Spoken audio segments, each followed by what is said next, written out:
भीषण अपघातात 2 वनमजुरांचा मृत्यू झाल्याची घटना दिनांक 23 रोजी सायंकाळच्या सुमारास घडली. मोटारसायकलने प्रवास करत असताना समोरील वाहनाची समोरासमोर धडक झाल्याने अपघात झाल्याची घटना घडली.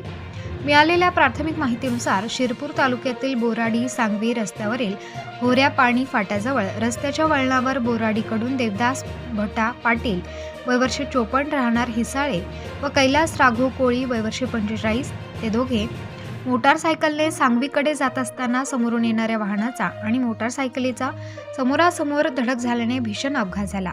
या अपघातात देविदास भटा पाटील वयवर्ष 54 राहणार हिसाळे व कैलास राघव कोळी या दोघांचा मृत्यू झाला. घटनेची माहिती मिळताच घटनास्थळी नागरिकांनी धाव घेत शिरपूर उपजिल्हा रुग्णालयात मृतदेह दाखल करण्यात आले.